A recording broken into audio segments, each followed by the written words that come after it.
সন্তানদের কোরআনের হাফিজ হিসেবে গড়ে তুলতে ফুটপাতে কচুরলতি বিক্রি করছেন একজন মা। তার সংসার চালানোর একমাত্র ভরসা এই কচুরলতি।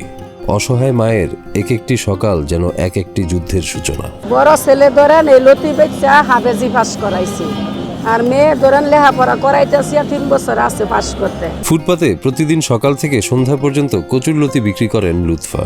এই সামান্য উপার্জনই তার আর 3 সন্তানের বেঁচে থাকার একমাত্র পথ। লতি বেচা ধরেন 300, 400, 200 এরকম হয়। এই দিয়ে ধরেন সংসার চালাই, পোলাপান লইয়া কষ্টে। এক বেলা রান্ধি, 3 বেলা রান্ধি দেন। আমি এখন পর্যন্ত নাস্তাও খাইছি না। সারাদিন আমি না খাই এই জায়গায় বইয়া থাকি। যা 200-300 টাকা পাই তাই দিয়ে আমি সংসার চালাই, অনেক কষ্ট করে কাপজাফে সংসার চলে আমার। 3 ছেলে মেয়ের পড়াশোনা ও সংসারের খরচ সবকিছুর দায়িত্ব তার একার কাঁধে। তবুও হাল ছাড়েননি মা লুৎফা।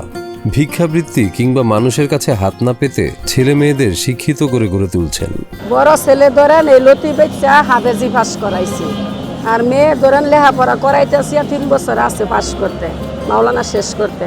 আর ছোট একটা আছে আমার লগে, খাওয়াইতে হয় সবারই, কেউ এর খাওয়ানি ছাড়া না, আমারই খাওয়াইতে হয়। মিরপুর শাহ আলী মার্কেটের সামনে প্রতিদিন সকাল থেকে সন্ধ্যা পর্যন্ত লতি বিক্রি করেন তিনি। বাজার থেকে লতি কিনে এনে ভালোভাবে পরিষ্কার করে 10 থেকে 20 টাকা বেশি দামে তা বিক্রি করেন এই সংগ্রামী মা।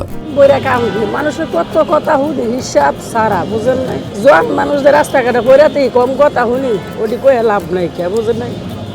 যার যার কষ্ট সেই নিয়ে বইয়া থাকে, করা কিচ্ছু নেই ভাই। আমার পোলাপান 3 জন আছে, মানুষ করতে হইব। শত দুঃখেও সন্তানের মুখের হাসি তার বেঁচে থাকার আশা। দিন শেষে ক্লান্ত শরীর নিয়েও সন্তানের পাশে বসে তাদের পড়াশোনায় উৎসাহ দেন তিনি। ব্যক্তিগত কারণে প্রায় 7 বছর আগে স্বামীর সংসার ত্যাগ করেন লুৎফা। আমি কামাই কইরা পোলাপান খাওয়াইতাম, লেখাপড়া করাইতাম, হেরাও খাওয়াইতাম। এরপরও দিন দেখ জোয়ান হইয়া বইরা থাকতো। এরপরে ধরেন কোনো বাগে পারি নাই, না পারার পরে 7 বছর ধরে তারা ডিভোর্স দিয়ে দিচ্ছে। স্বামীর সংসার ত্যাগ করার পর বাসাবাড়িতেও কাজ করেছেন তিনি। তবে সে অর্থ দিয়ে সংসার খরচ মেটাতে হিমশিম অবস্থা। নিজের সুখ বিসর্জন দিয়ে ছেলে মেয়ের ভবিষ্যতের কথা চিন্তা করে সংসারের বোঝা কাঁধে নিয়ে সংগ্রাম চালিয়ে যাচ্ছেন লুৎফা।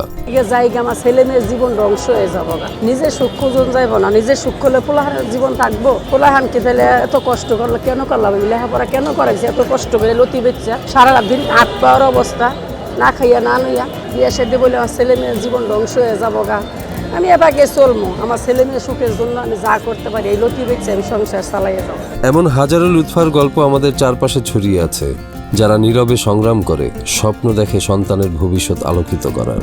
আমার সুখের দরকার নাই, আমি সারা জীবন এমনিই চলবো, পোলাপান সুখী হোক।